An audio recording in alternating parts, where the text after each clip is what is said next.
May the Lord be with you. This is a reading from the Holy Gospel according to Luke.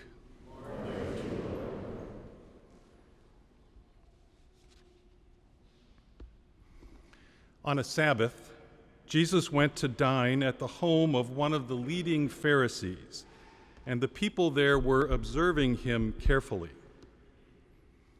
He told a parable to those who had been invited, noticing how they were choosing the places of honor at the table.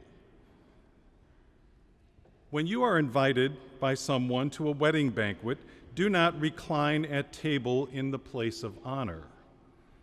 A more distinguished guest than you may have been invited by him, and the host who invited both of you may approach you and say, "Give your place to this man." And then you would proceed with embarrassment to take the lowest place. Rather, when you are invited, go and take the lowest place, so that when the host comes to you, he may say, "My friend, move up to a higher position." Then you will enjoy the esteem of your companions at the table. For everyone who exalts himself will be humbled, but the one who humbles himself will be exalted.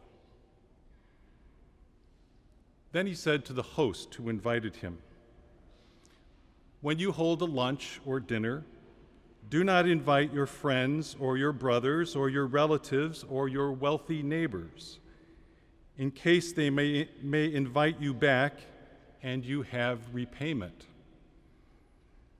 Rather, when you hold a banquet, invite the poor, the crippled, the lame, the blind. Blessed indeed will you be because of their inability to repay you.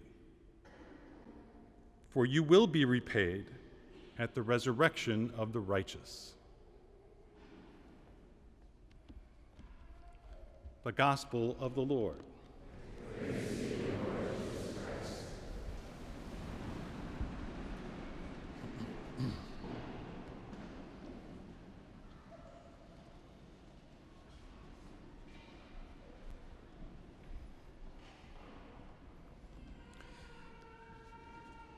When we think about Jesus, we usually think of him coming to tell us about God, right? And indeed, he did that. But today's gospel shows that Jesus was also a very astute observer of human affairs, and that he has some important things to say to us about ourselves, too. Here's Jesus invited to a dinner party, and Luke tells us he noticed how the other guests were jockeying for position, trying to get the places of honor. That is, the seats closest to the powerful, wealthy host. Since Jesus was himself a guest, this was really quite bold of him to say something about this, and we can well imagine that they didn't like it. But no doubt, Jesus had observed this sort of behavior many times before. So have we. People scrambling for places of honor, elbowing their way to the top, bragging, calling attention to themselves, trying to be noticed, and in an awful hurry about it, too. All of us have observed this behavior in others, and indeed, let's be honest here, all of us have done some of it ourselves. We want to be important. We want to be recognized, well thought of. We want to prevail in the competition of life, or at least some corner of it. We're pressured to make a contribution through what we do, through being good at something, preferably the best. Meanwhile, humility, which the scriptures urge upon us again and again, is ridiculed by some as weakness. But we know that chasing self-esteem through boasting and climbing and shoving others aside will always leave us disappointed. We're on the verge of another football season, as you know. You know, when I watch a game, I'm struck by the intensity of the competition, not just on the field, but off, too.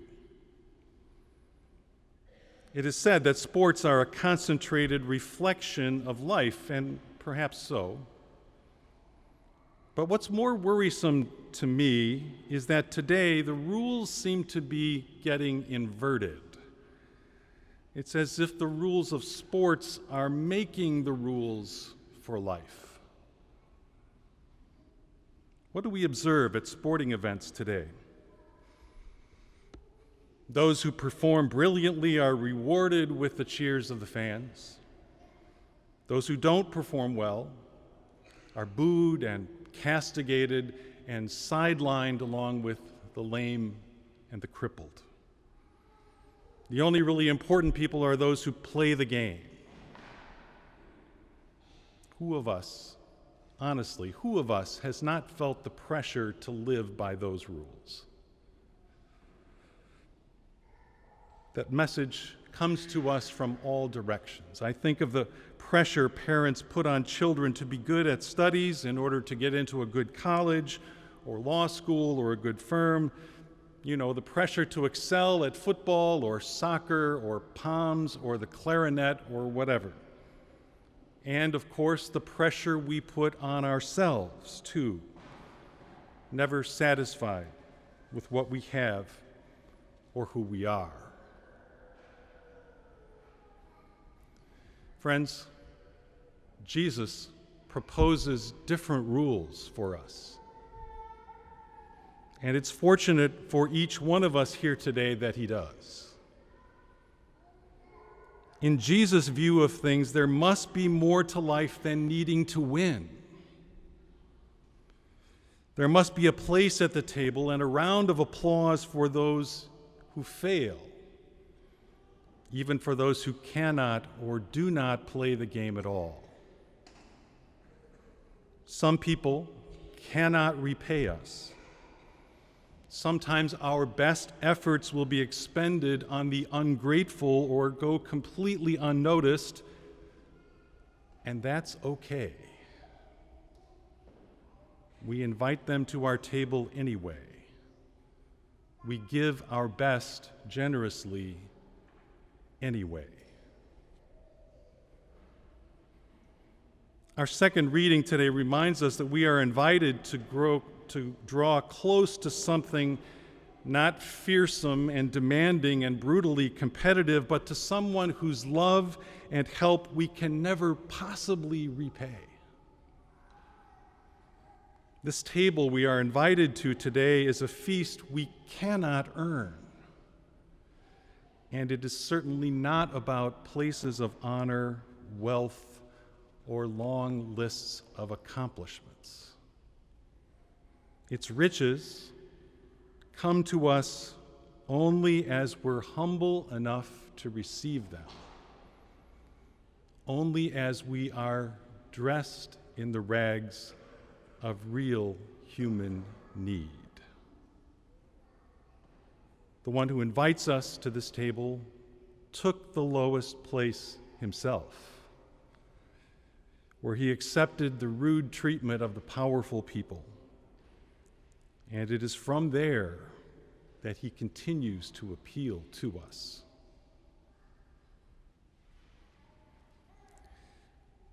Some years ago now, as you would approach South Bend from the west along Highway 2, you would see a large sign that said, "Welcome to South Bend." And nearby, there was a large billboard, which at that time read with this message. It said, "Commit a random act of kindness." Commit a random act of kindness. The sign caught my attention not only because of its size, but because we know that we live in a world that is marred too often by senseless acts of violence, by insensitivity toward others, by dog-eat-dog competition. Would that each newcomer's introduction to our community were an act of kindness. We could make the communities that we are part of known as places not of cutthroat competition, but as places where all are most welcome. We could make Notre Dame the kind of community that Jesus envisions, a place of anonymous, unexpected, unrepayable acts of generosity and service. In other words, friends, we could live by different rules. We could live by what we learn at this table.